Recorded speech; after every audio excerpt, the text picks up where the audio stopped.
Hello and welcome to the Ideal Nutrition Podcast. This is episode 103. My name is Aidan Muir and I'm here with my co-host Leah Higl, and today we are going to be talking about carb loading, which is not a topic I'm overly passionate about, but it is something that I think is worthwhile talking heaps about because it's something that I think a lot of people, if they try to do themselves, they do not necessarily do a great job, whereas if there is a structured plan and everything in place, it will significantly improve outcomes, which is why I wanted to talk about it. So starting off with defining what a carb load is. A carb load involves an exceptionally high amount of carbohydrate consumption designed to maximize glycogen stores. Let's talk about why you would actually carb load. That's going to be a good place for us to start before we kind of get into everything else. But as you said, the basic premise of a carb load or carb loading is to maximize how much glycogen we have stored in our liver and our muscles. So what is glycogen? Glycogen is it's simply the storage form of carbohydrates or more specifically glucose that we have in our bodies that we can tap into. We also know that glucose or carbohydrates are our body's preferred fuel source, particularly when we reach a certain intensity. So our body does use fats and carbohydrates and sometimes protein as a fuel source.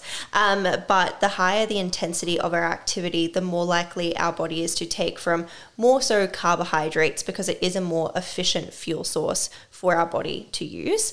So by maximizing how much storage we have of glucose, we are able to maintain a higher intensity for longer, basically. So that can lead to an overall improvement in performance in some activities. So using a bit of an example of, I suppose, how a carb load could be beneficial is if we're thinking about a longer marathon or a marathon in general, and a lot of athletes find that they hit the wall. This is typically deemed to be when glycogen stores do get low and then performance falls off because our body then has to tap into more of our fat stores, which is a less efficient fuel source. So if we were to carb load and maximize those glycogen stores, we could then potentially start at a higher baseline of glycogen and therefore prolong the amount of time before we end up hitting a wall. Yeah, and a topic that I find super interesting is, pushing a threshold of what humans are capable of, and we see that, say, the 2-hour marathon is a bit of a milestone. It has recently been broken. I don't know if it was in competition. I think it was outside of competition, but technically that's a barrier that humans have been how do we beat the 2-hour marathon? Yeah. And theoretically, if we push back that concept of hitting the wall by another 5 to 10 minutes, so many people are beating that 2-hour marathon mark.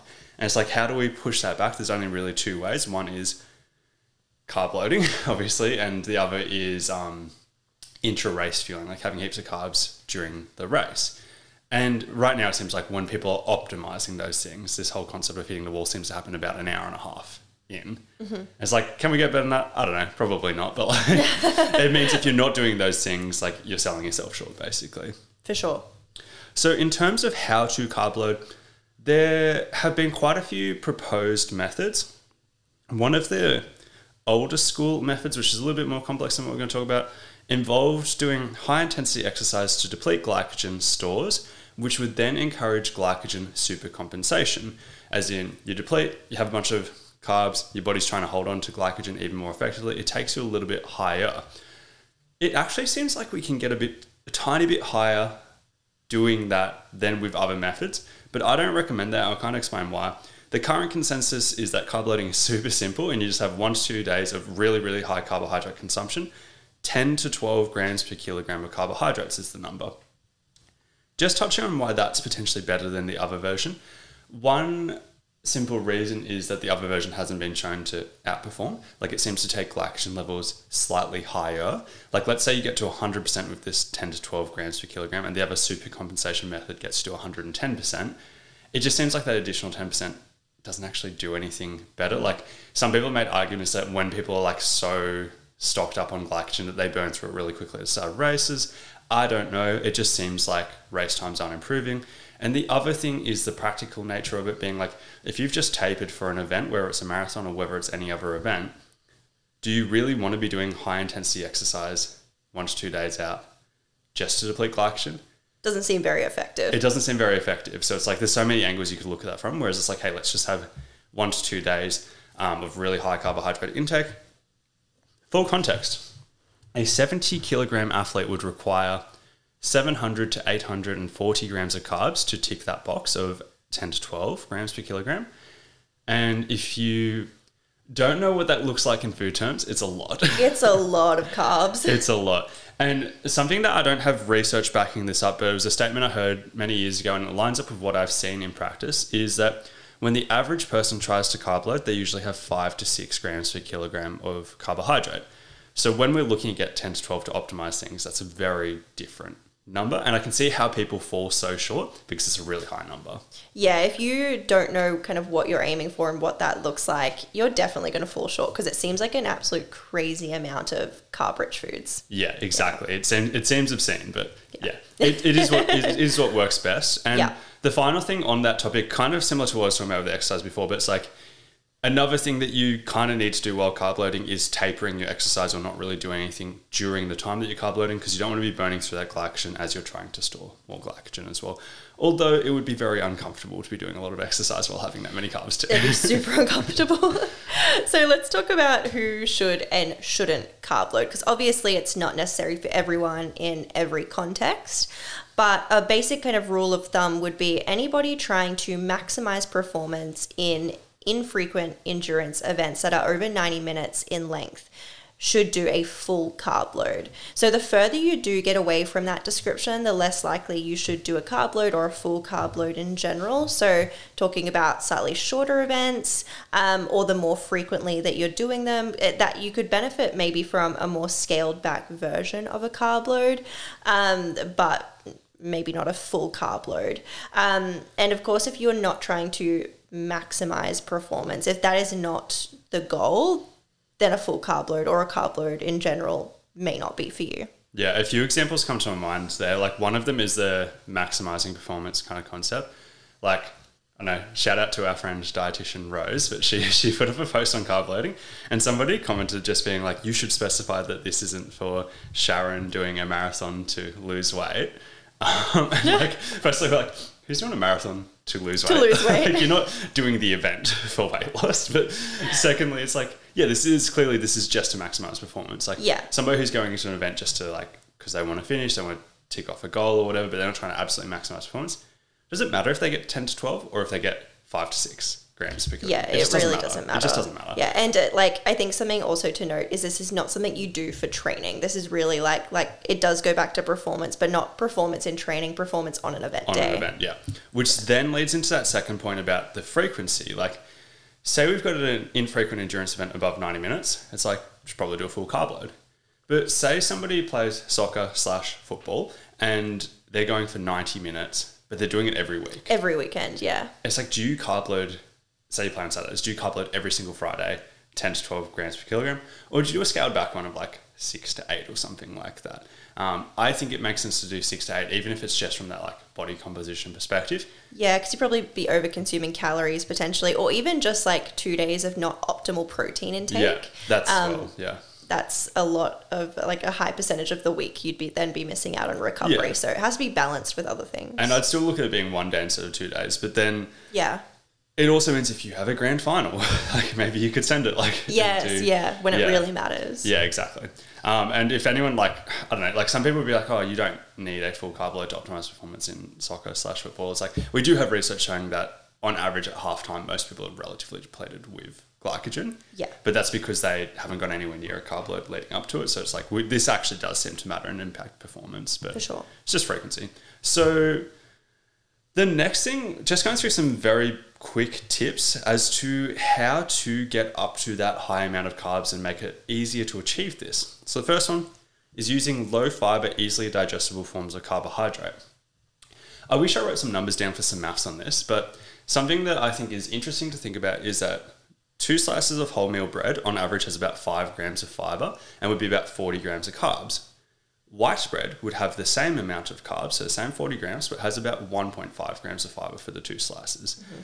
I wish I wrote the numbers down to do the maths on extrapolating that out over a larger amount. Yeah. But it's like, if the average person is aiming for, say, 30 grams of fiber, if you tried to get there with wholemeal bread, you would have an obscenely high fiber intake. That'd be insane.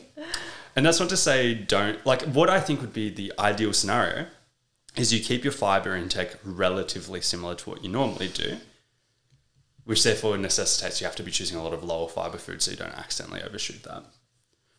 The next one is to not go overly high protein or high fat while carb loading. And the simple reason for that is because your calorie content will get insanely high if you do have a lot of protein and fat. For context, 800 grams of carbs is 3,200 calories before factoring in protein or fats. If you limited protein or fats to like a reasonably low level, maybe you could have a 4,000 calorie day, which for somebody who's aiming for 800 grams of carbs for their carb load based on their body weight, that wouldn't be obscenely high. It would just be a high calorie day. Yeah. If you proportionally increased your protein and fat alongside this, you'd be consuming well over 5,000 calories, probably 6,000. Be so much food. It's just too much. And that's why people often fall short. Because using a bad example, but like, say you're like, hey, I want to have heaps of carbs, I'm going to have pizza for dinner.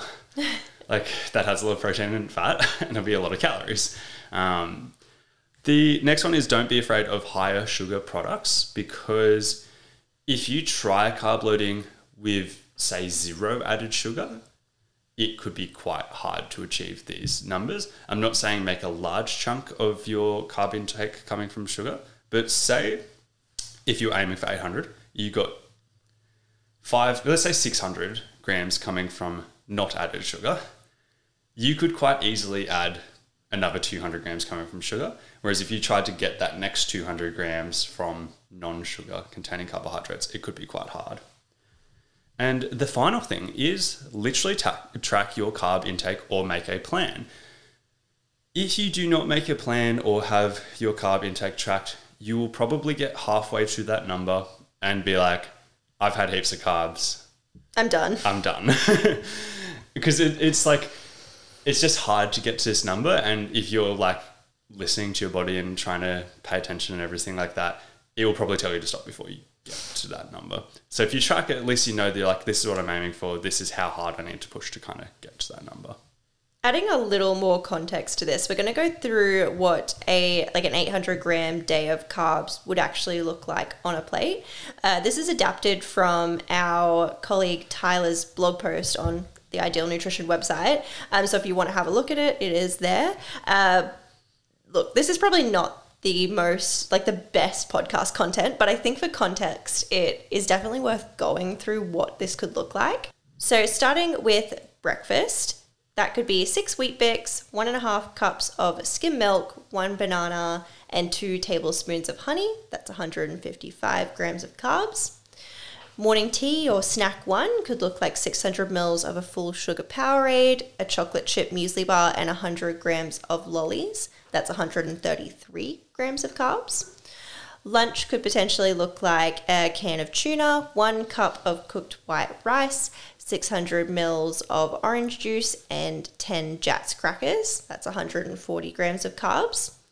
Snack 2, 5 teaspoons of Milo, 1 cup of skim milk, 4 chicken and avocado sushi rolls. That's around 163 grams of carbs. And that's quite a large snack. Yeah. That's almost like lunch 2.0. Snack 3, 100 grams of lollies again with another 600 mils of Powerade.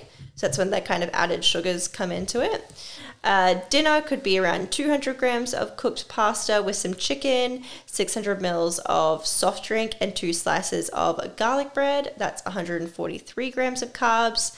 And then finishing off with some dessert, a Magnum ice cream, and another 4 teaspoons of Milo with 1 cup of skim milk, 60 grams of carbs. So that's a lot of food in a day. Yeah, it's absurd. And one of the things that in this adaptation we changed a little bit, but on the blog you can kind of see that Tyler, that snack 3, the Powerade and the lollies, 100 grams of lollies, on the blog Tyler had kind of put that at the end, being and fit this in somewhere in your day. I'm I know what's happened here. He's written this out being let's make an obscenely high amount of carbohydrates. Yeah. And then it came out as 700. And it still fell short. And he's I've got to add some extra. Where do I put it?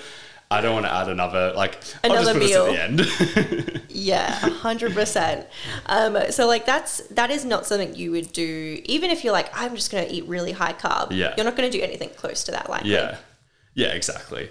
So some other quick notes. So one thing to touch on is water weight very briefly. So if you carb load, your body weight on the scale will likely go up 1 to 2, maybe 3 under extreme circumstances, kilos on the scale, right?